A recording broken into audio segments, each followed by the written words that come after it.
up, y'all? It's your boy A1 Joe, and I'm here with my official brand new rebrand of my page. I'm here with a Q&A for y'all. Appreciate you, Nick, for having me out here. They call me A1 Joe because my name is Joseph Solomon before biblical thing. You know what I'm saying?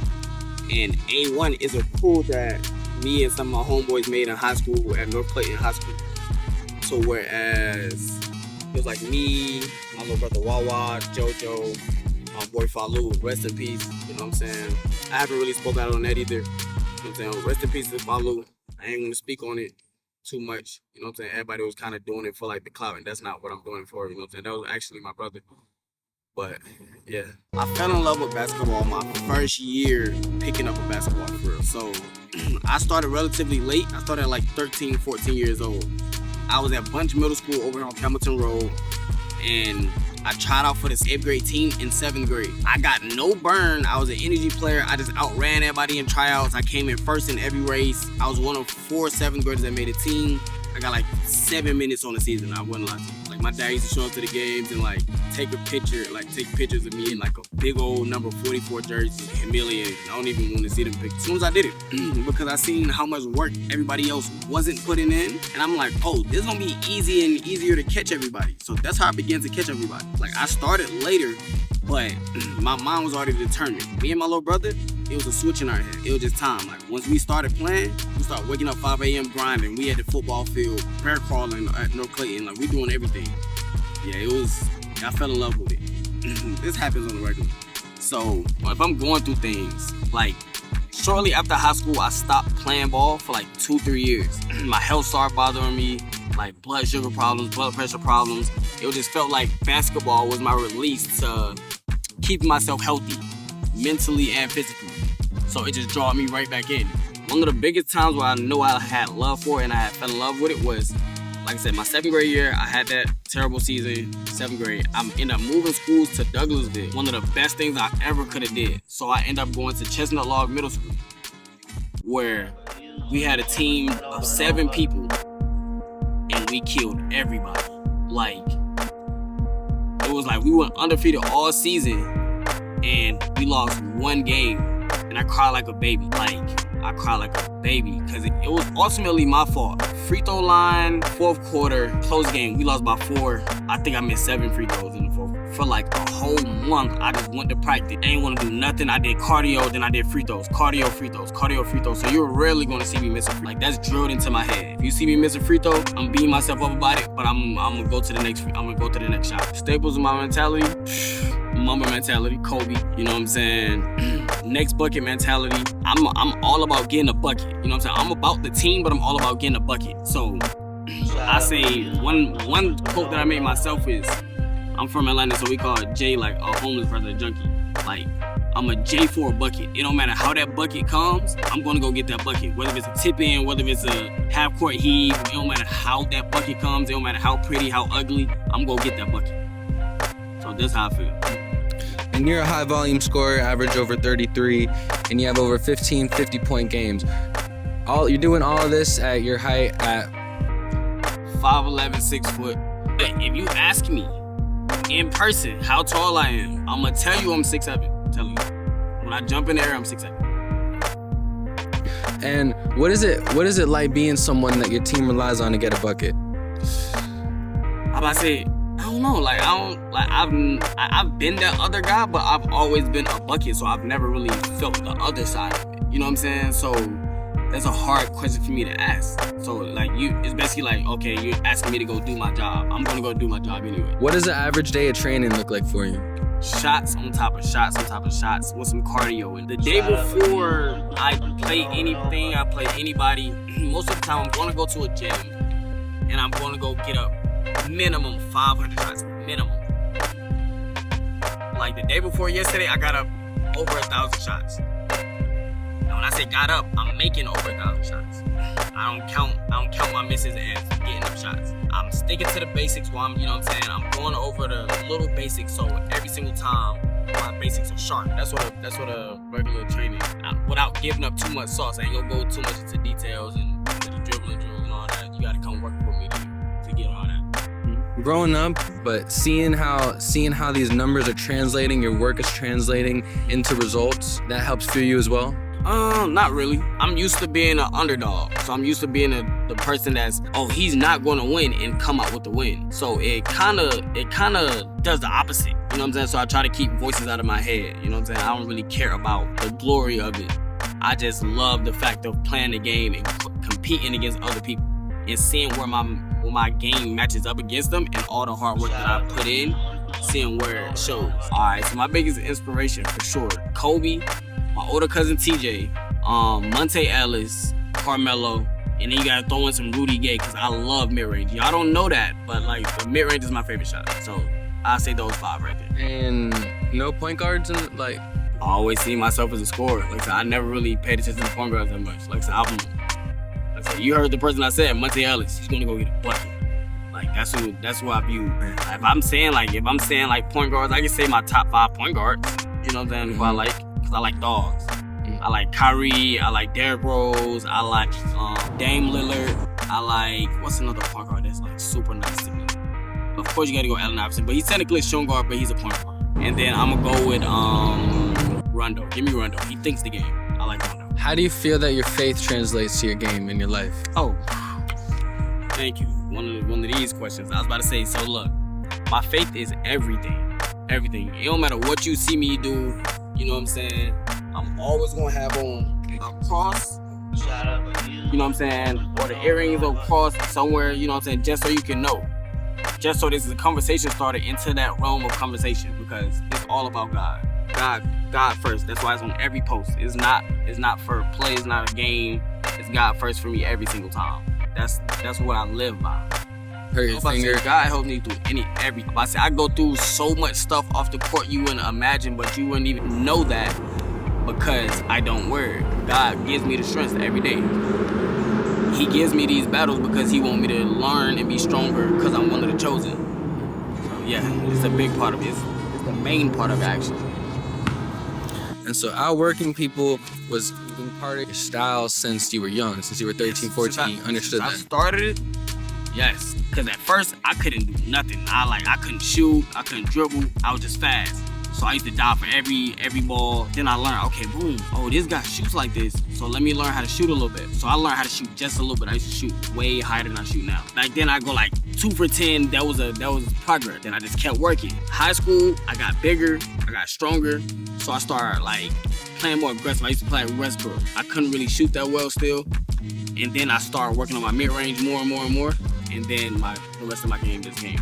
What do you have to say to someone who's 14, 15, just started picking up the game, but they're like uncoordinated and they're feeling like giving up? Work. Stick to the basics and work. Nobody's gonna outwork you. You know what I'm saying? If you don't do nothing, they will outwork you. If you feel like somebody's outworking you, go work harder. If you don't feel like somebody's outworking you, still go work harder. You know what I'm saying? Because you don't know everybody. That's my message. And keep God first. Do you have any future plans on how you're going to grow your channel or how you're going to reach out to other content creators and sponsorships, things like that? Y'all got to know me to know it's a lot coming with this. I want to most definitely get a lot of sponsorships, travel globally, and play. So right now I'm working on going to play overseas. I'm just trying to find the right agency and the right time and the right price. I have a couple offers right now to like Mexico and a couple more places, but they're not paying nothing. So if you're not paying me enough money to leave the U.S., I'm not really going to leave the U.S. right now. Unless it's just on my vacation time and I'm just going to play, or I'm going to have to invest in my own money to go try out overseas. How has the basketball landscape changed, especially with social media and everything in the last couple of years? It's grew, you know what I'm saying? At first it wasn't really a market for it, but now it's a huge market. You know, so we got the 1v1 market, we got the 5v5s, we got the takeovers, we got NBA players coming back to play street ball. You know what I'm saying? It's getting way more authentic, but I need to get way like back to Rucker, like the old Rucker. We need it back there. That's what I like. That's the lights, that's what I live for. So getting back to that is what I'm trying to do most. All right, so my potential and the growth of my game, I feel like the right opportunities and the right set of eyes, for sure overseas, G League, NBA, that's where I feel like I can go. I have the same amount of time, like I said, I'm working 2 jobs right now. If I don't have to work those 2 jobs and do the stuff that I have to do to maintain my lifestyle, like got 2 kids and everything, and take care of my mom, the sky's the limit, trust me. The sky's the limit. How do you approach shooting in like a mental way? Oh, every shot's going in. Every shot is going in. You know what I'm saying? And if I miss a shot, figure out why I'm missing that shot and don't worry about the last shot. You know what I'm saying? Once I figure out, okay, boom, why did I miss? That shot doesn't matter no more. I can go 0 for 10 and still shoot it with the confidence that I'm going to hit every single one of them after that. What does being a competitor really mean to you? Being a competitor is life. I always put it, as they said in like Fast and the Furious, right? When the lady kidnapped Dom's son, and she was like, what's the most important thing to you? And he was like, family. And she was like, no, it's that 10 seconds between start and go where you just feel free, you're not thinking about anything else. It's that. It's me doing that and overcoming all the work that I put in and watching it just go out. So it's almost like when you're in your flow state and that's all you're thinking about is the move you're making, or maybe you're not even thinking about it, you're just doing it. That feeling fills you with a sense of joy. Yeah, that's what fills my sense of joy. Like seeing my moves get somebody else, make the shot over somebody else, another competitor, somebody that's trying their hardest and can't stop you. Greatest feeling on a basketball. How do you think the game is going to change in the next coming years? I don't know. I'm about to say it's so unpredictable right now. Like, hopefully it changes for the better. Like, you know what I'm saying? It just keeps adding on and getting better. Cause like, big three with the 4-point line, I hope that doesn't grow into something bigger. You know what I'm saying? It's good for the big three, but like outside of the big three, no. Like changing a lot of different rules. Like, I feel like the purity, like the more simple basketball is, the more pure that it is. And you're someone who doesn't rely a lot on free throws or foul baiting. You see how that has been taking over the main style of play in the NBA. I know that you're a competitor. How do you feel about that? I don't really like foul baiting at all. Like foul baiting, again, it takes away the purity of the game. Try to make your shots. Like they're not trying to make shots. They're trying to go and get smacked to get to the free throw line to get a wide open shot when you could just make the shot to begin with. If you get the foul, you get the foul. If you don't, you don't. Baiting for a foul is crazy. I can say if you're getting fouled on, you know what I'm saying, they're intentionally fouling you every time, and then you go to the free throw line, okay. But foul baiting is crazy. And what's the difference between foul baiting and being so competitive that you use the game to your own advantage, kind of like on some Coach I Touched It? Okay, so the difference between foul baiting and being so competitive that you want just to win is foul baiting. I feel like you're trying to make it easier on yourself in the game.